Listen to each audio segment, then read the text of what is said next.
In the late 1970s, at the height of the Cold War, a quiet storm was forming. Deep inside the Soviet Union's counterintelligence apparatus, the KGB's Second Chief Directorate had begun to notice something unsettling: patterns of movement, unusual signals, and unexplained gaps in security. Logs that suggested a foreign service had infiltrated the country more deeply than anyone had anticipated. For years, the CIA had attempted to cultivate reliable sources within Soviet scientific institutes, military facilities, and ministries. Most of these efforts were detected early, dismantled quickly, and erased from official memory. But one network, constructed carefully, patiently, and with exceptional discipline, managed to evade attention longer than expected. The CIA's plan relied on a small group of Soviet citizens with access to sensitive information, not at the core of state secrets, but close enough to observe, infer, and report on technological shifts, weapons programs, and political moods inside the Kremlin. These individuals were recruited through cautious, indirect approaches, a conversation abroad, a trusted intermediary, or a subtle ideological appeal. Each step was measured, tested, and verified, allowing the agency to build a network that appeared nearly invisible. The information flowing out of Moscow was fragmentary, but valuable. It allowed analysts in Langley to estimate production rates of strategic missile components, understand internal debates within the Politburo, and evaluate the real progress of Soviet nuclear modernization. Yet invisibility is never permanent. In 1981, the KGB intercepted a single message, not the content, which was encrypted beyond immediate recognition, but the circumstances of its transmission. A dead drop container, recovered by accident during a routine sweep in a Moscow suburb, triggered a chain reaction of suspicion. When analysts examined the object, they realized it matched the design of containers previously attributed to Western intelligence services.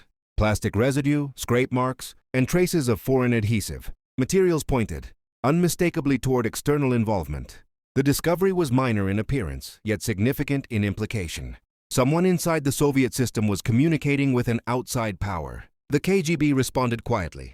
There were no arrests, no public statements, no abrupt surveillance maneuvers that might alert the CIA's operatives. Instead, officers began reconstructing patterns of movement around the recovered drop site. They cross-referenced transportation logs, analyzed the routines of local residents, and studied the timing of the dead drop against known American diplomatic traffic. Slowly, a picture emerged, incomplete, but coherent enough to suggest method, structure, and purpose. What appeared at first to be an isolated data leak revealed the outlines of a coordinated espionage network functioning inside the Soviet Union. The CIA, unaware of the discovery, continued to operate under the assumption that its procedures remained uncompromised. Messages were exchanged, signals were flashed, and couriers performed scheduled tasks. Langley analysts believed they were tracking strategic Soviet developments with unprecedented clarity. What they did not know was that the KGB had begun to trace the invisible threads, connecting each agent, each handler, and each transfer of information. The collapse of the operation had already started, silently, meticulously, and without a single warning to those who thought they remained unseen. By early 1982, the KGB's investigation had evolved into a covert, highly compartmentalized operation known internally as a silent net. Only a handful of senior officers were aware of its existence, and even fewer understood its scope. The objective was not merely to identify individual informants, but to uncover the entire architecture of the CIA's infiltration strategy. The KGB sought to map every point of contact, every method of communication, and every potential vulnerability that the American service might have relied upon. The approach was deliberate: patience, observation, and non-interference until the full network could be reconstructed. The first breakthrough came through a mistake, not by the CIA, but by one of the Soviet collaborators they believed they had successfully recruited. A mid-level researcher at a scientific institute deviated from established communication protocols, visiting a restricted site without prior clearance. The incident drew attention from internal security officers, who began monitoring his movements more closely. His pattern of behavior, when cross-referenced with the KGB's earlier dead drop discovery, pointed to a possible link. The KGB's analysts examined his contacts, his travel history, and even subtle financial inconsistencies. The conclusion was unmistakable: he was part of the unknown network. Rather than arrest him, the KGB allowed him to continue operating. They monitored the signals he attempted to send, sometimes subtly delaying their delivery to observe his response. They watched his interactions with foreign visitors, analyzed his coded notes, and traced his path to locations that matched suspected CIA meeting points. The officers assigned to the case understood that surveillance alone would not reveal the full scale of the American effort. They needed to push deeper into the structure that supported him. At the same time, the CIA was growing increasingly confident. A series of successful reports delivered to Langley suggested that the Soviet Union was experiencing internal tensions over defense spending, pointing to disagreements within the military-industrial complex. The agency believed it had gained access to rare, nuanced insight. In Washington, policymakers relied on these assessments for shaping both diplomatic and strategic decisions, yet no one considered that the source material might soon be compromised, or that Soviet counterintelligence was already quietly siphoning the network's secrets for its own purposes. As the KGB expanded its silent net, they began identifying anomalies in communication. Traffic around American diplomats stationed in Moscow, routine trips to cultural events, embassy receptions, and administrative errands took on new significance when viewed through the lens of overlapping timelines. A pattern emerged. Seemingly mundane outings coincided with the movement of several suspected Soviet agents. This convergence allowed KGB surveillance teams to position themselves strategically, observing actions without revealing their presence. Every small inconsistency, every unexpected turn or deviation, reinforced the operational picture forming inside Lubyanka's walls. By mid-year, the KGB had successfully linked 3 individuals to the CIA's clandestine effort. They represented different backgrounds, different motivations, and different levels of access. But they shared one operational characteristic: standardized communication procedures that bore the unmistakable signature of Western intelligence training. This discovery strengthened the KGB's confidence that the network was structured, disciplined, and managed by experienced officers overseas. What remained unclear was the identity of the CIA handler responsible for coordinating the agents. Without locating that central figure, the operation could not be considered fully understood. The KGB's leadership insisted on maintaining absolute secrecy. Not a single suspect had been detained or questioned. The goal was not immediate disruption. It was total exposure. The officers involved believed they were on the threshold of revealing one of the most sophisticated espionage operations ever attempted inside the Soviet Union. And as the net tightened, they understood that each step, each observed contact, brought them closer to the moment when the entire structure of the CIA's network would finally stand in the open, vulnerable, traceable, and destined for collapse. By late 1982, the KGB's surveillance efforts began to produce a clearer picture of the CIA's operational design. Analysts reconstructed the likely chain of communication, identifying how fragments of intelligence moved from individual Soviet sources through clandestine channels toward American diplomatic cover officers. The structure resembled a tiered system, compartmentalized, efficient, and intended to withstand the loss of any single participant. Yet the CIA had underestimated the KGB's ability to piece together behavioral patterns across multiple domains: transport logs, telephone traces, foreign visitor registries, and even subtle shifts in workplace routines. One of the most significant advances came when the KGB detected an unusual sequence of light signals on the outskirts of Moscow. Initially dismissed as a malfunctioning street lamp, the pattern was later recognized by a counterintelligence specialist as a possible form of short-range communication. Surveillance teams were deployed discreetly, and over several nights they recorded a sequence that corresponded to known signal protocols used by Western services during covert exchanges. The discovery implied that an American officer had established a consistent point of contact and was likely coordinating messages with at least one member of the Soviet network. Instead of intervening, the KGB expanded its observation perimeter. They positioned agents in civilian clothing near tram stops, residential courtyards, and alleyways bordering the suspected signal site. The goal was to track who, if anyone, responded to the coded flashes. After several days, a pattern emerged. A Soviet engineer with access to restricted military production data appeared near the location at unusually regular intervals. His movements matched the timing of the signals, suggesting that he was receiving instructions or confirmations. This connection placed him at the center of the expanding espionage map. The CIA, meanwhile, was unaware that its carefully crafted system was unraveling from the edges. Reports continued to flow steadily from Moscow, and although some appeared delayed or slightly less detailed than usual, the deviations were not considered alarming. At Langley, analysts attributed the inconsistencies to routine operational, friction, the unpredictability, inherent in running human sources inside a hostile state. No one suspected that the KGB was quietly intercepting indicators, tracing patterns, and reconstructing the architecture of the entire operation. Inside Lubyanka, the KGB's leadership debated the optimal moment to strike. Some officers argued for immediate arrests to prevent further intelligence leaks, while others advocated for continued surveillance to uncover the handler, directing the network. The latter view prevailed. The KGB believed that if they could identify the American officer coordinating the agents, they would not only dismantle the existing network, but also gain insight into broader CIA strategies. Capturing the operational logic behind the infiltration would be more valuable than any single arrest. To achieve this, the KGB introduced a subtle pressure tactic.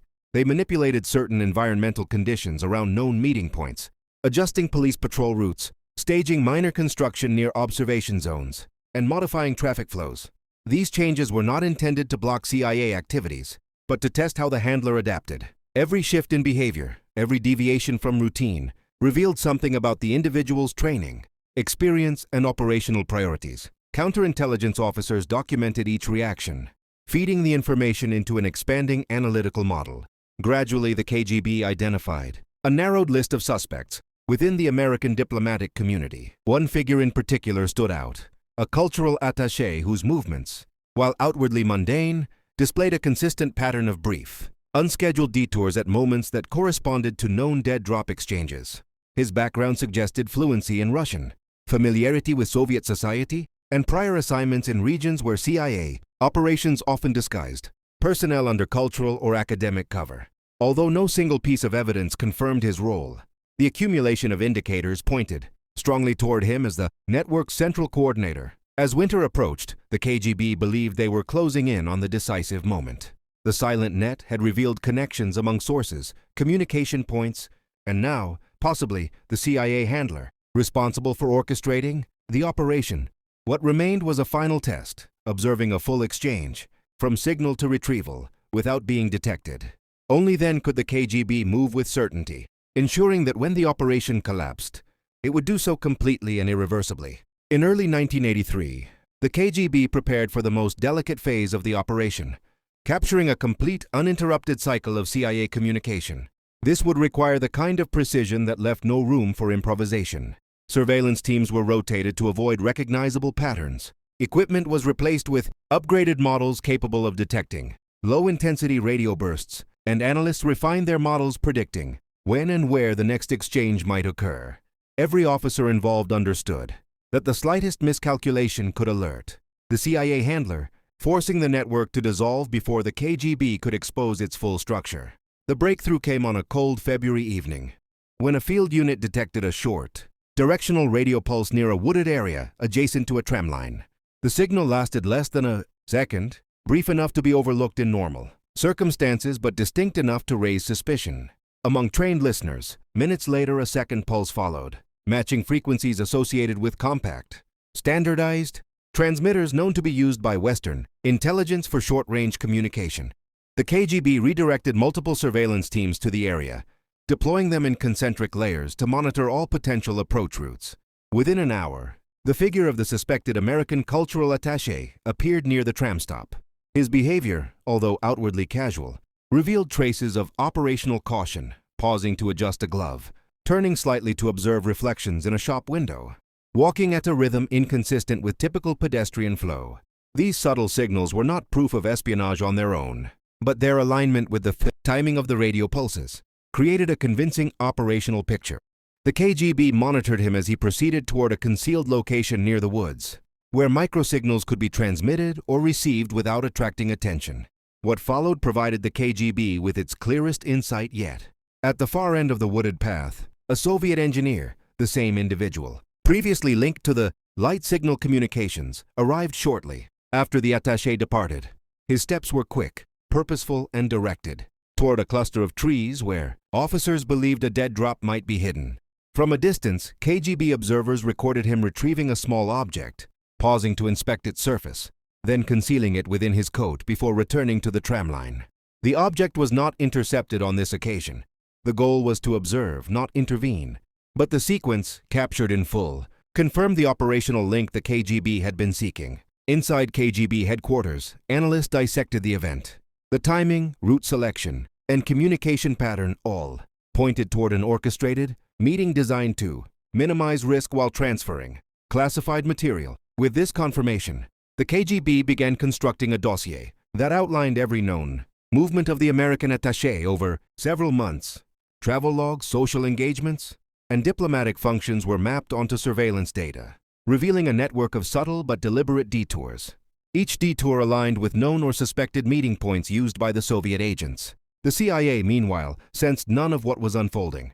From their perspective, the Moscow operation remained functional, though somewhat strained by the tightening Soviet security environment. A few anomalies, delayed messages, ambiguous signals, inconsistent feedback raised mild concerns, but not enough to trigger emergency protocols. Langley analysts believed they still possessed a reliable window into Soviet scientific and defense developments. What they did not realize was that many of the delays and inconsistencies were engineered by the KGB, who sought to observe the CIA's reaction to minor disruptions. Each response offered clues about the agency's operational discipline and fallback procedures. As the KGB's confidence grew, so did the scope of the investigation. More officers were assigned, though still under strict secrecy. The second chief directorate began coordinating with regional branches to identify additional communication points the handler might use. They tracked the engineers' movements beyond Moscow, discovering unexplained trips to provincial research facilities. These excursions suggested the network was not confined to the capital but extended into areas linked with strategic weapons development. The implications were serious. The CIA might have been gathering data on missile production cycles, electronic warfare research, or early-stage nuclear modernization projects.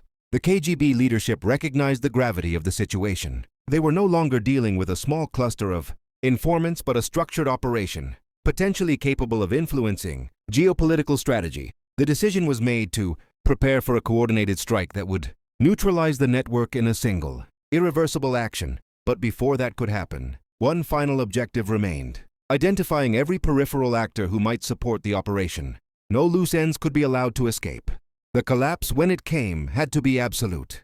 By mid-1983, the KGB's operation had reached its decisive stage. Months of silent observation, layered surveillance, and meticulous pattern analysis had given Soviet counterintelligence a rare, panoramic view of an entire CIA network functioning on their territory.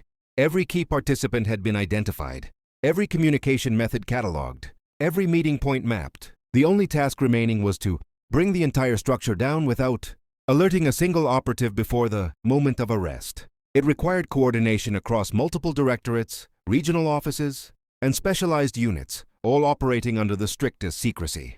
The KGB leadership authorized the final phase under a directive that emphasized speed and simultaneity. The arrests would occur within a narrow time window, preventing any member of the network from issuing a warning or destroying evidence. Teams were assigned to each target, instructed to move only when they received an encrypted signal from Lubyanka. Meanwhile, surveillance continued without interruption, ensuring that none of the suspects deviated from routine or sensed the tightening trap around them. The first arrest took place just after dawn, when KGB officers intercepted the Soviet engineer responsible for transporting classified material. The operation was quiet and precise. He was detained while exiting his apartment, before reaching his place of work or making contact with any intermediary.